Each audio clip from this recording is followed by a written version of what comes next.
Hello, welcome. This is Emily Benson, and I want to talk today about leadership and leadership myths that I think are really important to debunk because they can hold us back.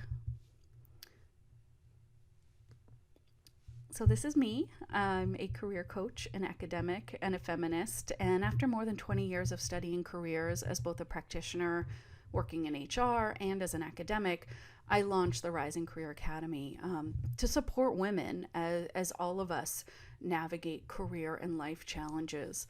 And as I've stepped up into these roles in both my academic world, in my community, and as a career coach, and really stepped up, taken the reins, and stepped into more leadership positions, I've really been grappling with the concept of leadership and how it can potentially hold us back. And I've been working with my clients and myself to really kind of wrap our hands around this concept, come to grips with it, and try to understand, how we can form our own definitions of leadership as we are stepping up, in our mid-career into taking more charge, mentoring others,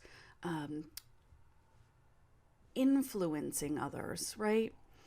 So, what I'm going to cover today, it's a brief training, but really, what is leadership? What is this concept? Is there a better way to frame it? And then I really want to dig into these myths about leadership because they hold us back. And I do have a special offer for you, so you want to stay till the end. All right, so what is leadership?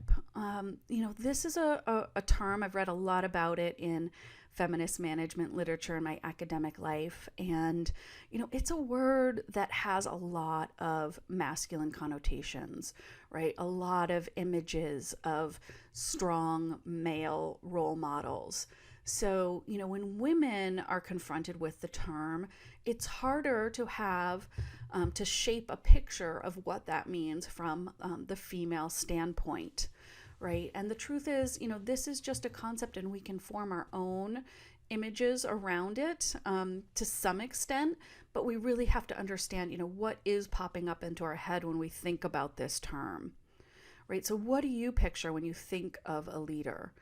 What is in your head?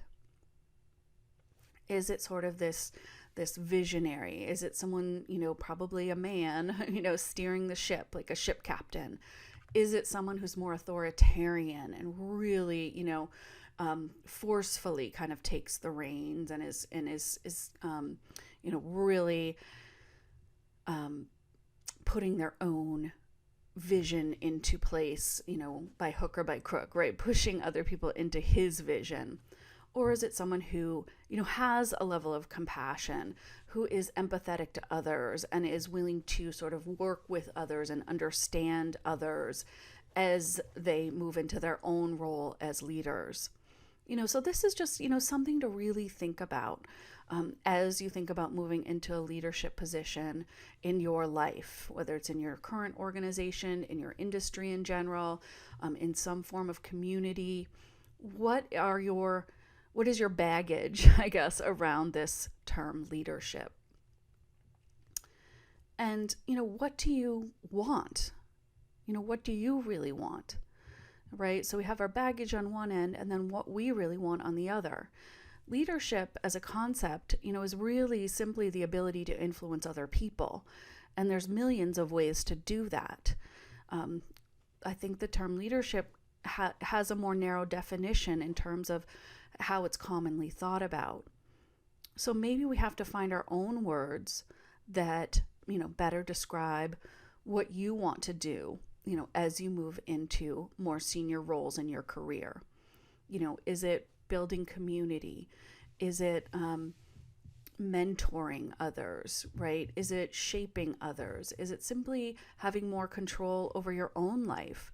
And so that you're not as influenced by other leaders, but rather turning inwards as you find your direction. Right, so this is some tough work to do, right? To define what leadership means to us, and then look at other words that maybe are better descriptors of what we want out of our ability to influence other people. All right, so I want to dig into these 3 myths about leadership and debunk them. So myth number 1 here is that you need the right title to be a leader, right? You need some sort of manager, director, senior, such and such, CEO, of course, entrepreneur. There's something in the title, that we think is what makes us a leader. But we've all had managers above us, supervisors above us who, we didn't respect as leaders, right? So they had the title, but not the respect that leadership that we expect out of a leader, I guess. So we have to really put aside this idea that leadership and a title necessarily go together. And the fact is that, even no matter what our official job title is right now, we can step up into more leadership roles or mentoring roles or influencer roles in some way, right? And so we need to recognize that our ability to be a leader is not hampered by our job title. And there is someone out there who needs your influence, right? There's someone out there who needs your mentoring, who needs your guidance, who needs what you have to say, who needs your vision. And if you wait to get the title before you reach out to that person, whoever it might be, or make yourself at least mentally and emotionally available in that way, if you're waiting to get the right title, you're depriving the world of your ability to help others. Right? So this isn't about us. This is about our ability to serve the world and recognizing that we don't need that title to serve. So don't let that hold you back. You can step into your leadership position starting right now. Myth number 2 is that you need more confidence to be a leader. I hear this all the time from clients. I just have to build my confidence. I just have to build my confidence. I got to become more confident. The confidence is secondary. That comes much later. It's much more about recognizing that, hey, I'm scared. I don't feel confident. I have a lot of self-doubt, but I'm going to step up and do it anyway. I'm going to lean into that fear. We're always scared when we do something new. That never goes away. So if you're leaning into a new leadership role, a new influencing role of some sort, a new mentoring role, you're going to have the doubts. The confidence will come later. That comes later. Right now, you're leaning into your fear. I actually met a CEO of a startup company recently, and he projected quite a bit of confidence as he was talking. But once we dug a little bit deeper and I asked him some more questions, I realized he was full of doubt about himself and his organization.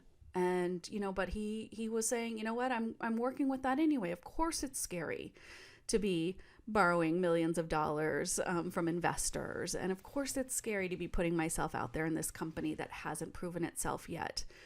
But I'm leaning into it. I'm going with it. I am going to talk about it.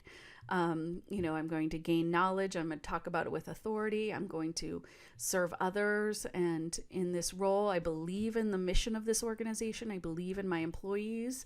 And I am going to work through my fears. So I don't think it's just women who, lack confidence. But we have to recognize that the confidence isn't important. It's really not. It's about working with your fears. Myth number 3 is that you need to hide parts of who you really are to be the best leader you can be. And what I mean by this is maybe as a woman, you're hiding, for example, your motherhood or your infertility, your grief in some way. Hiding the fact that you're going through a divorce, right? So we have these personal things that we are conditioned to hide at work. And we think that to be a respected leader, we have to hide the parts of us that are vulnerable and messy and dirty. And the fact of the matter is I know for myself, those parts that a traditional workplace or maybe in a conventional way of understanding my role in the workplace, I would try to hide. I would try to hide my miscarriages and my divorce and my mothering. But as I've kind of stepped into my role, I've realized that those are the things that have actually made me stronger. Those are the things that connect me to other people in really meaningful ways, and they actually respect me so much more when I talk about my vulnerabilities and the ugly stuff from my past. That's how I gain the respect of others, at least the others that I care about influencing, right? Other women who've been through what I've been through, other women who are scared and who haven't been able to tell their story. Right. So this is me in my happy place in Guatemala, kind of coming to terms with a lot of my messy background and really understanding that my messy background is what makes me someone who is able to influence others. And it's gotten me so much more respect, so much in all aspects of my life, in the academic world, from other professors, from my students, from my coaching clients, from my peers in the community. The more I've talked about my messy background, the more respect I've gotten, and the more ability I have to really step into my full potential as an influencer. So I want you to think about, what have you been hiding, and how can you actually use that to be a stronger leader? So we've covered a little bit about kind of questioning this concept of leadership, right? Coming to terms with it, thinking about our baggage around the concept and how we really want to define it. I talked about the 3 myths that are really important to debunk, right? We don't have to have a job title. We don't need the confidence. We don't need to hide our messy backgrounds. These are things that are all going to make us such stronger leaders. And I just want to, this was just a brief taste of my thoughts and what I've read about feminist styles of leadership. I'm putting much, much more of this together into a weekend-long online workshop, early September 2019. You can click below this video for all the details. I would really love for you to join me in this journey to claiming a feminist style of leadership and claiming our own strength that comes from the stuff we've been through. All right, I signing off with all the love, and I hope that you will join me in September or one of my other programs, or set up a free phone call with me. I'm just excited to connect, and I hope that this training resonated with you in some way.